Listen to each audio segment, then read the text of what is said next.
기도하시겠습니다. 하나님 아버지 감사합니다. 오늘도 변함없이 귀한 주일을 허락하여 주시고 우리 귀한 성도님들 한 분 한 분 우리 하나님 기억하여 예배의 자리로 나올 수 있도록 인도하여 주시니 참으로 감사드립니다. 하나님 아버지 이 시간 주의 말씀이 선포됩니다. 하나님 이 말씀을 통하여 우리 한 사람 한 사람에게 하시는 주님의 음성이 들리는 귀한 시간 되게 하여 주시고 이 말씀을 통하여 우리의 심령이 회복되고 이 말씀을 통하여 주의 뜻을 깨닫는 귀한 역사를 이루어 주옵소서. 말씀 전하는 저에게 함께하여 주셔서 사람의 생각 전하지 아니하게 하시고 오직 하나님의 말씀만을 전할 수 있도록 인도하여 주시며 말씀 듣는 우리 모두 가운데 성령님으로 함께하여 주셔서 이 말씀 가운데 꼭 필요한 말씀이 우리 가운데 새겨질 수 있도록 인도하여 주옵소서. 이 시간을 통하여 오직 우리가 주님 바라볼 수 있도록 인도하여 주옵소서. 예수님의 이름으로 기도합니다. 아멘. 오늘 말씀 제목은 주님의 뜻대로입니다. 우리가 지난 몇 주간 나누고 있는 말씀은 예수님께서 예루살렘에 입성하시고 난 후에 일어난 일들에 관한 말씀입니다. 우리가 여러 차례 함께 나누었듯 예수님께서는 주로 사역들을 갈릴리 지방에서 하셨습니다. 그러시다가 마지막 때에 이르러서 예수님이 예루살렘으로 입성을 하십니다. 그리고 이 예루살렘에서 일주일가량을 있었는데 그 일주일 정도, 정확히 말하면 주일부터 금요일까지 있었던 그 일들이 바로 우리가 지금 함께 나누고 있는 말씀입니다. 예수님께서는 이 예루살렘에서 여러 가지 일들을 하셨는데 지금까지 우리가 함께 나눈 말씀들을 보면 놀랍게도 예수님께서 하신 그 모든 일들은 계속해서 예루살렘의 종교 지도자들과 충돌하는 일들이었습니다. 예수님이 하시는 일 하나하나가 전부 다 이 종교 지도자들과 부딪히는 일이었습니다. 예수님께서 하신 그 모든 일들이 예루살렘의 종교 지도자들이었던 대제사장, 서기관, 바리새인, 장로들에게는 눈의 가시와 같은 일들이었기 때문입니다. 우리 함께 잠시 몇 주간 나누었던 말씀들을 함께 떠올려 볼까요? 예수님께서 많은 사람들의 환호를 받으며 예루살렘에 입성하셨습니다. 심지어 어린아이들까지 예수님을 보면서 호산나 다윗의 자손이여 우리를 구원하소서라고 외쳤습니다. 이 일들은 이 종교 지도자들의 마음을 두렵게 하였습니다. 혹시 자신들의 권위를 흔드는 그러한 난이 일어나지 않을까 이런 것들을 두려워했던 것입니다. 또한 그들이 감당하라고 있었던 예루살렘에 예수님께서 들어오셔서 하신 일은 이 종교 지도자들을 두렵게 하고 분노하게 하는 일이었습니다. 예수님께서는 상인들을 내어줬고 상과 의자들을 뒤집어 엎으셨기 때문입니다. 또한 예수님께서는 열매 없이 잎만 무성한 무화과 나무를 비판하시며 이러한 예루살렘 종교자들의 현실을 비판하시기까지 하셨습니다. 이러한 이야기를 들은 이 종교 지도자들의 마음은 당연히 분노로 들끓게 된 것입니다. 이들은 예수님을 만나서 예수님께 너의 권위가 어디에서부터 온 것이냐 라고 묻기까지 하였지만 오히려 이 대화들을 통하여 교만했던 자신들의 속마음만 드러나게 되었습니다. 우리 말씀을 살펴보면 이 예수님과 종교 지도자들의 충돌이 점점점 더 커지는 것을 볼 수가 있습니다. 그리고 우리가 알다시피 이 충돌의 끝에서 바로 우리 예수님께서 십자가의 죽음을 당하시게 된 것입니다. 이러한 상황 속에서 예수님께서 오늘 말씀을 하신 것입니다. 예수님께서는 이 대제사장들과 서기관들, 장로들 앞에서 직접적으로 비유 하나를 말씀하셨는데 이 비유를 통해서 예수님께서는 이 예루살렘의 종교 지도자들에게 직격탄을 날리셨습니다. 이 비유를 함께 살펴보고자 합니다. 33절부터 39절까지의 말씀입니다. 제가 봉독하겠습니다. 함께 눈으로 따라 읽어주시기 바랍니다. 다른 한 비유를 들으라. 한 집 주인이 포도원을 만들어 산 울타리를 두르고 거기에 즙자는 틀을 만들고 망대를 짓고 농부들에게 새로 주고 타국에 갔더니 열매 거둘 때가 가까움에 그 열매를 받으려고 자기 종들을 농부들에게 보내니 농부들이 종들을 잡아 하나는 심히 때리고 하나는 죽이고 하나는 돌로 쳤거늘 다시 다른 종들을 처음보다 많이 보내니 그들에게도 그렇게 하였는지라. 후에 자기 아들을 보내며 이르되 그들이 내 아들은 존대하리라 하였더니 농부들이 그 아들을 보고 서로 말하되 이는 상속자니 자 죽이고 그의 유산을 차지하자 하고 이에 잡아 포도원 밖에 내쫓아 죽였느니라. 오늘 비유는 이러한 내용입니다. 어느 한 농장 주인이 있었습니다. 근데 이 농장 주인이 포도 농장 하나를 만든 것입니다. 울타리를 두르고 포도즙 짜는 포트를 만들고 외적과 맹수들의 침입을 감시할 망대를 짓고 이렇게 포도 농장을 크게 만들었습니다. 근데 이 포도 농장은 자신이 직접 농사를 짓기는 어려웠고 또 다른 나라로 떠나야만 했습니다. 그래서 그 주변의 농부들을 모집해서 그들에게 농사를 맡기고 잠시 외국으로 출장을 떠났습니다. 그런데 이제 시간이 지나서 열매를 거둘 때가 다가왔습니다. 당연히 이 농장 주인은 이 열매의 소출을 받으려고 자기 종들을 이 농부들에게 보냈습니다. 그런데 충격적인 일이 일어났습니다. 농부들이 마땅히 그 자신들 농장의 주인이었던 그 주인에게 세를 내기는커녕 이 종들을 공격한 것입니다. 한 사람은 심히 때리고 한 사람은 죽이고 한 사람은 돌로 쳤습니다. 종들을 아예 크게 공격한 것입니다. 당황한 농장 주인은 더 많은 종들을 이번에 농부에게 보냈습니다. 근데 농부들이 다시 그 종들을 이전 종들과 같이 때리고 돌로 치고 죽이기까지 한 것입니다. 주인은 아마도 크게 경노하였을 것입니다. 그렇지만 마지막으로 자신과 똑같은 권위를 지니고 있는 아들을 이들에게 보내기로 하였습니다. 자기 아들이 이 농부들에게 간다면 종들과 같이 함부로 할 수는 없을 것이다 생각한 것입니다. 그런데 충격적인 일이 일어났습니다. 농부들이 이 농장 주인 아들이 오는 것을 보고 악한 계획을 세운 것입니다. 농부들은 저 아들이 바로 이 포도 농장의 상속자다. 저 아들까지 죽이면 우리가 이 농장을 차지할 수 있을 것이다 라고 서로 말하면서 이 악한 계획을 실행하였습니다. 결국 그 농장 주인의 아들마저 포도 농장 밖으로 끌고 나가서 죽이고 만 것입니다. 이는 참으로 충격적인 비유였습니다. 포도 농장에 고용된 농부들은 참으로 악할 뿐 아니라 어리석기까지 하였습니다. 그들은 이처럼 농장 주인의 종들과 아들을 죽이고 나면 농장을 차지할 수 있을 것이라 생각한 것입니다. 이것은 참으로 단순한 생각이었습니다. 그런데 어처구니 없게도 이 농부들은 이러한 일을 저지르고 말았습니다. 예수님께서는 이 비유를 하신 뒤에 곁에 있는 대제사장들과 서기관들 그리고 장로들 바리새인들에게 질문하셨습니다. 40절 41절 말씀입니다. 제가 봉독하겠습니다. 그러면 포도원 주인이 올 때 그 농부들을 어떻게 하겠느냐? 그들이 말하되 그 악한 자들을 진멸하고 포도원은 제때의 열매를 바칠 만한 다른 농부들에게 새로 줄지니이다. 예수님께서 말씀하십니다. 여러분, 이러한 일들이 일어났습니다. 그렇다면 포도농장 주인이 다시 돌아온다면 이 주인들이 이 농부들을 어떻게 처리하겠습니까? 이 질문의 답은 뻔한 것이었습니다. 대제사장들과 서기관, 장로들, 바리새인들 이들은 예수님께 대답하였습니다. 당연히 그 주인이 그 악한 농부들을 죽이고 포도원은 완전히 새로운 농부, 충성된 농부로 새롭게 맡길 것입니다. 이렇게 돌이킬 수 없는 잘못을 저지른 농부들의 운명은 뻔한 것이었습니다. 이들의 대답을 들은 예수님께서 이제 당신께서 진실로 하고 싶었던 말씀, 진짜 하고 싶었던 말씀을 하시기 시작하셨습니다.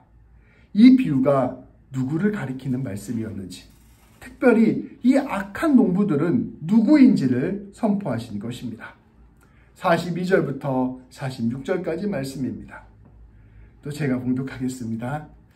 예수께서 이르시되 너희가 성전의 건축자들이 버린 돌이 모퉁이의 머릿돌이 되었나니 이것은 주로 말미암아 된 것이요 우리 눈에 기이하도다 함을 읽어본 일이 없느냐. 그러므로 내가 너희에게 이르노니 하나님의 나라를 너희는 빼앗기고 그 나라의 열매 맺는 백성이 받으리라. 이 돌 위에 떨어지는 자는 깨지겠고 이 돌이 사람 위에 떨어지면 그를 가루로 만들어 흩으리라 하시니 대제사장들과 바리새인들이 이 비유를 듣고 자기들을 가리켜 말씀하신 줄을 알고 잡고자 하나 무리를 두려 무서워하니 이는 그들이 예수를 선지자로 알미었더라. 아멘. 네, 말이 조금 어려운데 함께 살펴보도록 하겠습니다. 예수님께서는 말씀하셨습니다. 너희는 성경 속에서 이러한 말씀을 읽어본 적이 없느냐? 그러면서 시편 118편 22절 23절 말씀을 인용하셨습니다. 시편 118편 22절 23절 말씀이 이렇게 나옵니다. 건축자가 버린 돌이 집 모퉁이의 머릿돌이 되었나니 이는 여호와께서 행하신 것이요 우리 눈에 기이한 바로다. 이것을 사실 그대로 인용해서 예수님께서 이 바리새인들과 서기관들 또 대제사장들에게 읊어준 것입니다. 그리고 이 말씀을 설명하시기 시작하셨습니다. 건축자가 버린 돌. 그러나 이제는 집 모퉁이의 머릿돌이 된 이 돌은 우리 예수님을 뜻하는 것입니다. 당대 종교 지도자들은 예수님을 모욕하고 마치 버려야 되는 돌처럼 여겼습니다. 건축을 다 하고 난 다음에 건축하고 나면 나와서 짜투리로 더 이상 쓸 수 없는 그런 돌처럼 예수님을 여겼다는 것입니다.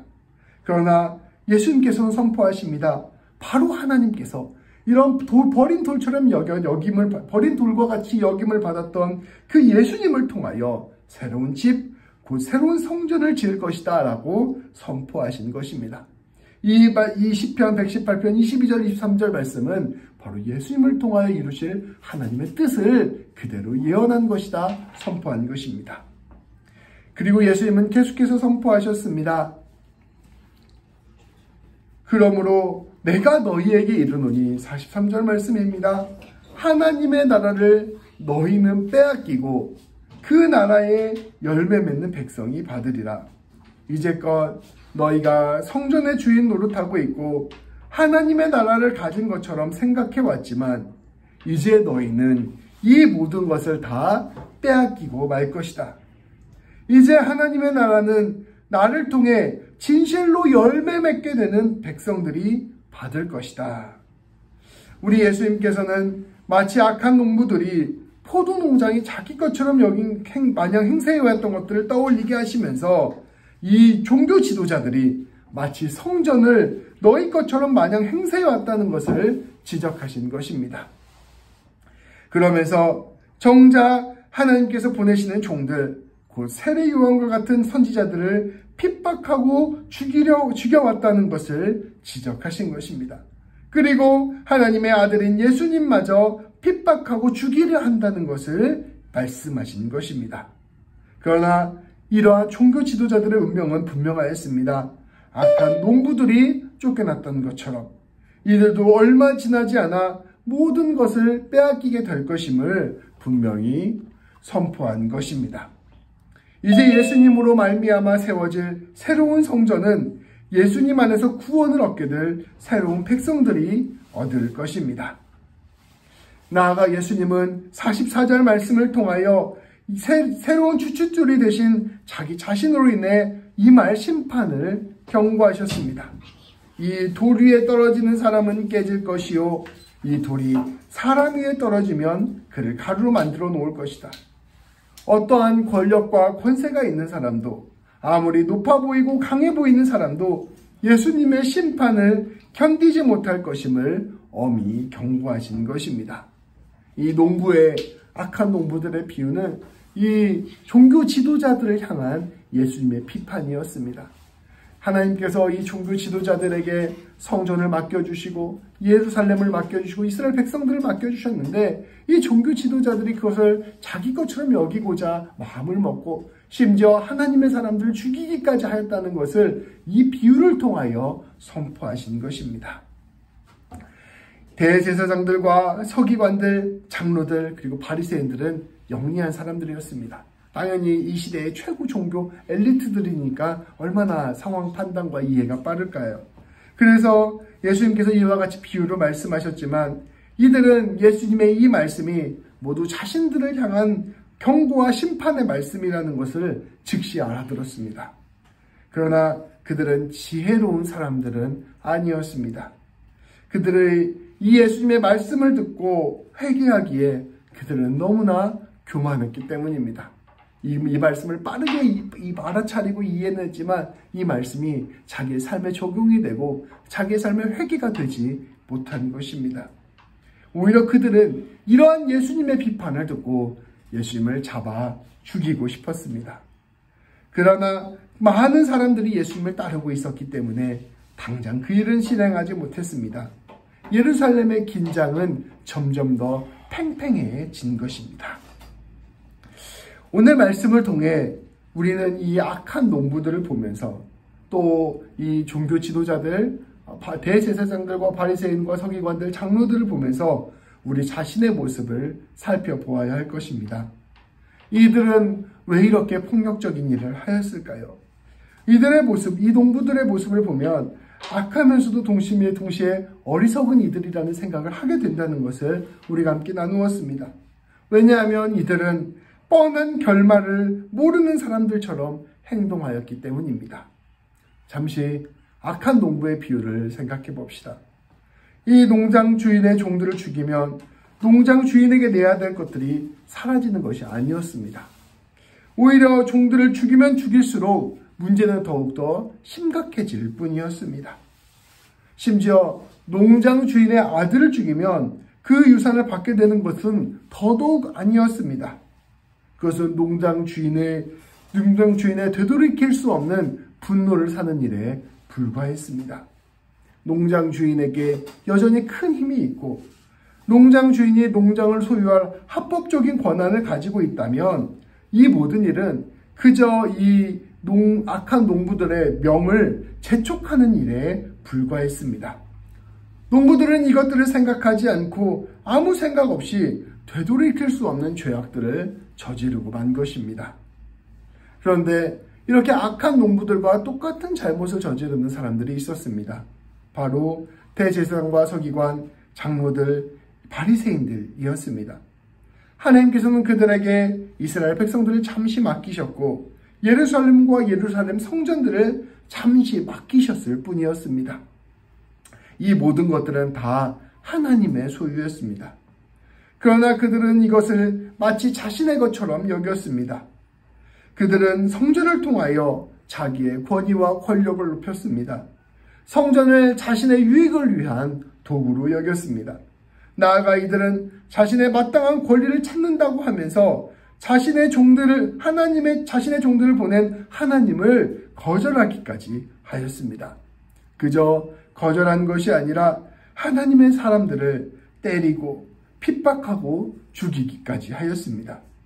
심지어 그들은 하나님의 아들이 지금 눈앞에 왔음에도 불구하고 그들을 맞이하기는커녕 죽이려 든 것입니다. 하나님께서 주신 것을 마치 자기 것처럼 생각하고 이것을 흔들려고 하는 모든 사람들을 핍박한 것. 이 사람들이 바로 이 종교 지도자들의 모습이었다는 것입니다. 농부들의 심판을 당연하게 여기던 그 이스라엘 종교 지도자들이 바로 이러한 농부들이었던 것입니다. 오늘 우리는 이 말씀을 보면서 이 농부들의 모습, 나아가 대제사장들과 서기관들, 장로들의 모습이 오늘 우리에게는 없는지 살펴보아야 할 것입니다. 이들이 저질렀던 죄악의 핵심은 바로 하나님께서 맡겨주신 것을 내 것으로 생각하는 것이었습니다. 하나님께서 맡겨주신 것을 내 것처럼 생각하는 것입니다. 우리는 기억해야 합니다. 우리의 모든 것은 바로 우리 주님이 잠시 우리에게 맡겨주신 것입니다. 나의 가정도, 나의 일터도, 나의 사업도, 나의 재산도, 나의 교회도, 나의 남편, 나의 아내도, 나의 자녀도, 이 모든 것들이 바로 우리 하나님께서 우리에게 잠시 맡겨주신 것이라는 것입니다. 우리는 충성된 농부가 되어서 우리 주님이 맡겨주신 이 모든 일을 주님을 위해 최선을 다해 경작해야 합니다. 그리고 그것에 나오는 소출과 열매를 다시 주님께 내어드려야 할 것입니다. 만일 우리 주님께서 우리에게 맡겨주신 것을 내 것이라고 생각하고 그것을 내 뜻대로 내 욕심대로 가지려 든다면 우리도 모르는 사이에 악한 농부와 같은 사람이 되고 예루살렘의 종교 지도자들과 같은 사람들이 되는 것입니다. 우리가 우리 예수님을 주님이라고 고백하는 것은 우리 예수님이 우리의 모든 것의 주인이라는 것을 고백하는 것과 같습니다. 우리는 우리의 모든 삶을 주님께 내어드리고 주님의 뜻대로 걸어가야 할 것입니다. 그래서 매 순간마다 내 모든 것이 하나님의 것이라는 것을 잊지 않고 살아야 합니다. 우리 주님은 요한복음 15장 7절에서 이처럼 말씀하셨습니다. 너희가 내 안에 거하고 내 말이 너희 안에 거하면 무엇이든지 원하는 대로 구하라. 그리하면 이루리라. 우리가 예수님을 주님으로 모시고 우리의 가진 모든 것을 예수님의 것이라고 생각하며 우리가 예수님과 함께 동행한다면 역설적으로 우리 예수님, 우리 하나님께서 우리의 모든 것을 책임져 주실 것입니다. 그리고 하나님께서 열매를 맺게 하실 것입니다.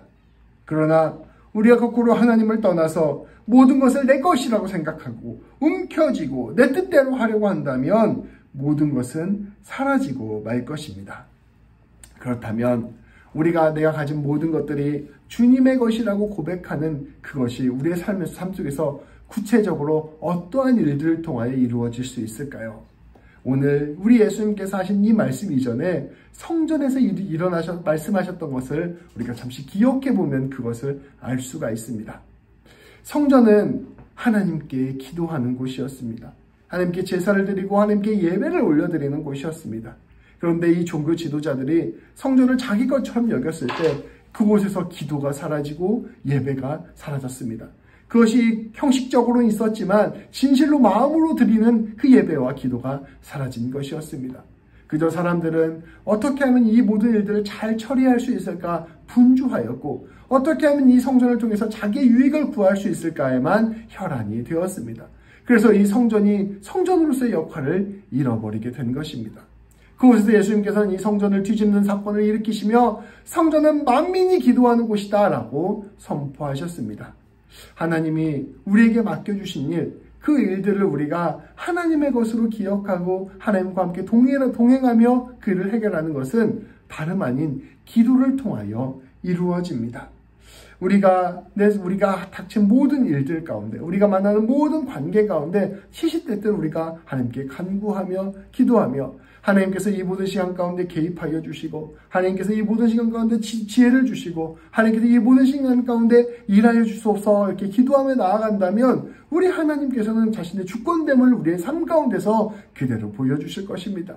그러면 그것이 내 뜻대로 하려고 했던 것보다 훨씬 더 아름다운 열매가 되고 내 힘과 내 능력으로만 하려고 했던 것보다 훨씬 더 큰 길이 되게 됨을 우리는 바라볼 수 있게 될 것입니다.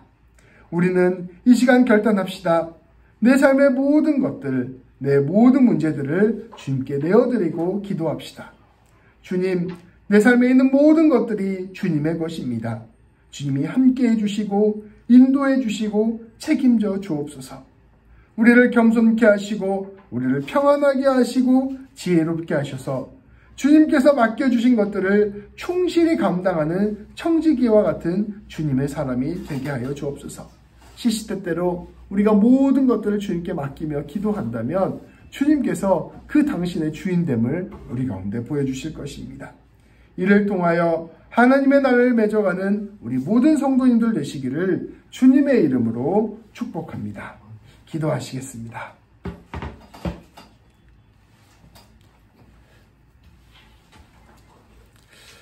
하나님 아버지 감사합니다.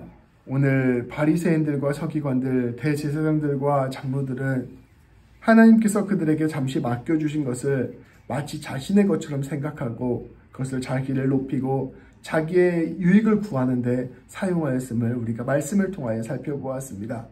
하나님, 그러한 삶이 맞이하는 결론은 결국 예수님 앞에서의 심판임을 우리는 말씀을 통하여 바라보게 되었습니다. 하나님 아버지, 오늘 말씀을 비추어 보아 우리의 삶을 되돌아보게 하여 주옵소서. 하나님, 우리에게 하나님께 주신 모든 것들을 나의 것으로 붙들고 살아가지 않았는지 우리가 되돌아볼 수 있도록 인도하여 주옵소서.